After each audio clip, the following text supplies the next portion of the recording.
The first ergogenic aid I'm going to analyse are physiological aids.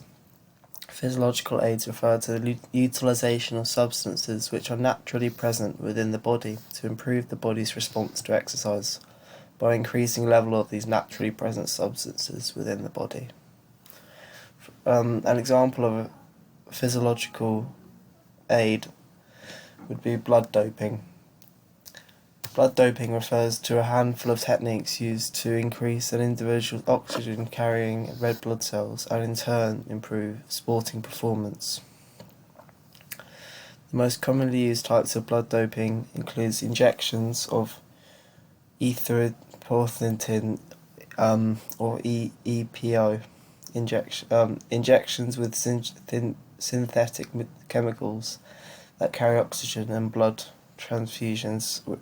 all of which are prohibited under the World Anti-Doping Agency, or WADA, lists of prohibited substances and methods. Blood doping is used to increase the oxygen transporting molecules is used to increase hemoglobin molecules within the body, which is naturally present within the red blood cells of the human body.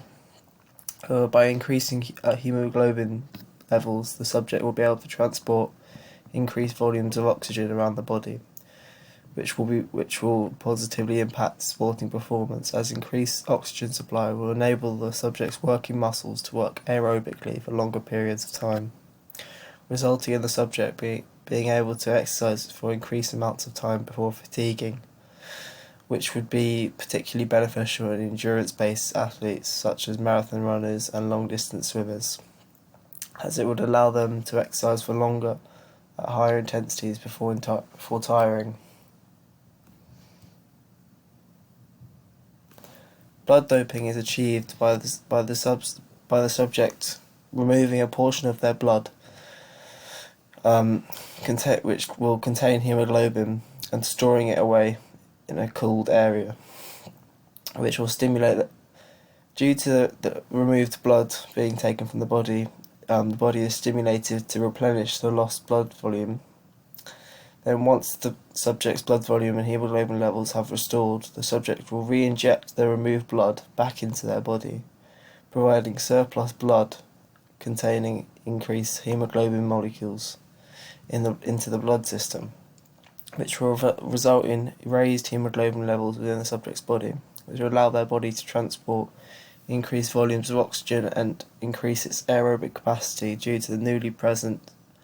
surplus of hemoglobin molecules containing red blood cells containing hemoglobin, which was re-injected back into the body.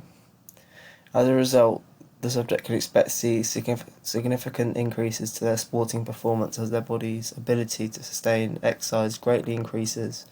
which would be beneficial to heptathletes, as it would aid them in all the aerobic exercises included in the heptathlon.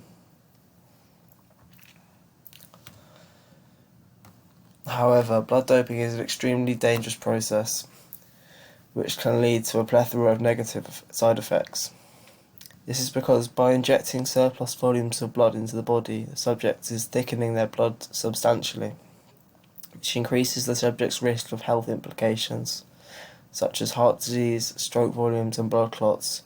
due to their increased blood volume, and therefore blood pressure. Due to the combination of both the danger and unfairity of blood doping, it is banned by the overwhelming majority of sporting organisations, with blood doping being illegal in most countries around the world, making blood doping an unrealistic aid for heptathletes, as it is extremely frowned upon by the industry.